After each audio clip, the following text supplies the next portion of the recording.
Hi, this is Misha और आज हम लोग कर रहे हैं क्लास 9th की एक्सरसाइज 7.2 का question number 1। In an isosceles triangle A B C, ये हमें एक आइसोसेलेस ट्रायंगल दे रखा है A B C with A B equal to A C. A B और ए सी दोनों एक दूसरे के इक्वल हैं। The bisector of angle B and angle C, जो ये एंगल बी और एंगल सी ये दोनों बाइसेक्टर हैं, ये इंटरसेक्ट करते ही हैं एक दूसरे से ओ पॉइंट पर। जॉइन ए टू ओ, और जॉइन कर दिया ए से ओ को। Show O B equal to O C, हमें पहले पार्ट में इक्वल कर कर दिखाना है कि जो ओ बी है वो इक्वल है ओ सी के। And A O bisect angle A, और दूसरे में करना है जो ए ओ है वो बाइसेक्ट कर रही है एंगल ए को। तो बाइसेक्टर कौन होती हैं?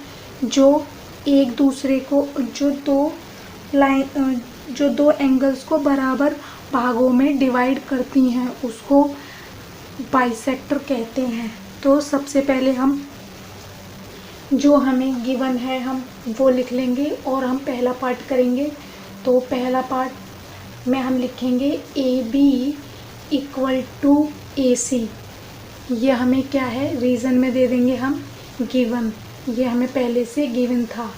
तो ये हमारा पहला पार्ट हो जाएगा। उसके बाद हम लिखेंगे एंगल ए सी बी, ये A C B equal angle A B C. Angle A C B equal angle A B C. इसका रीज़न क्या हो जाएगा? Angle opposite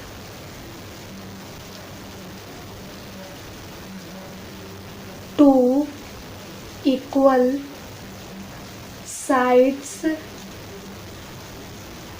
in triangle are equal.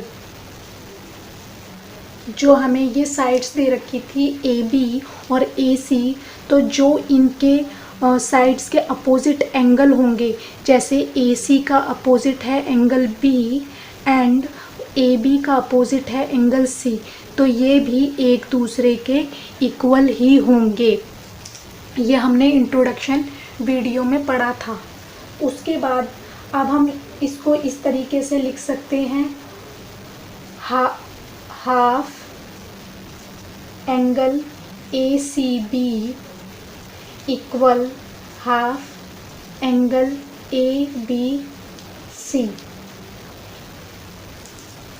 उसके बाद हम लेंगे एंगल ओ सी बी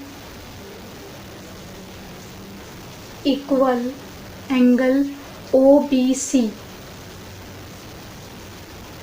ये हमारा हो गया। अब हम क्या, इसको हम किस तरीके से लिख सकते हैं? ओ सी बी को हम लिख सकते हैं O B equal to O C.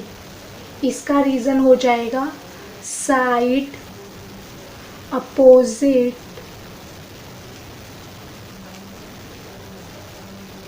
To equal angle in triangle are equal. इसका मतलब किसी भी ट्रायंगल में जो इक्वल एंगल होते हैं उनकी साइड्स एक दूसरे के इक्वल होती है।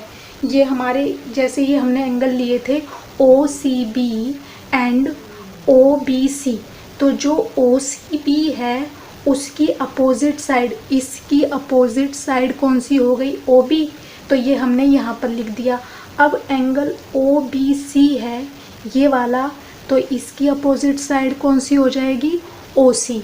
तो इसको हम इस तरीके से कर सकते हैं। तो ये हमारा पहला पार्ट यहाँ पर सॉल्व हो गया। अब हम अपना दूसरा पार्ट करेंगे। तो हमें दूसरे पार्ट में क्या करना है, जो ए ओ है वो बाइसेक्ट करता है एंगल ए को। तो अब हम लिखेंगे यानी कि बाइसेक्ट मतलब AO एंगल A को दो भाग इक्वल पार्ट्स में डिवाइड करता है। तो हम लेंगे, हम इस तरीके से इसको ले सकते हैं, इन ट्रायंगल मतलब ये वाला और ये वाला दो इक्वल पार्ट्स में ये AO बाइसेक्ट कर रहा है एंगल A को। तो हम लेंगे OAB एक तरफ, OAB एंड एक तरफ लेंगे OAC।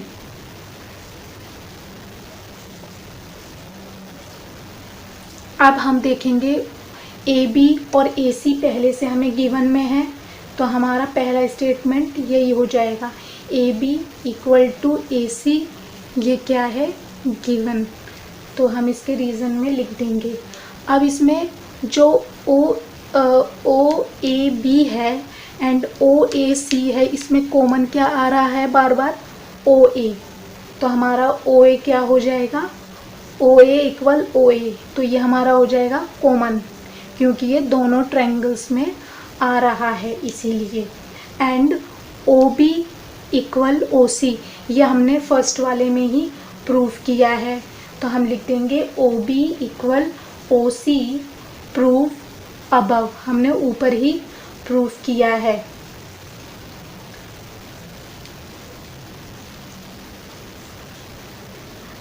ट्रायंगल, अब हमें तीनों हमने कर दिए, तो अब हम लिख सकते हैं triangle OAB congruent triangle OAC,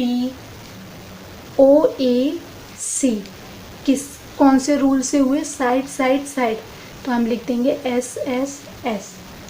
तो ये हमारा हो गया। अब हम इसको इस तरीके से लिख सकते हैं, angle OAB equal angle OAC, जो एंगल OAB है वो इक्वल हो गया OAC के, हैं, तो कौन से रूल से हो गया, CPCT।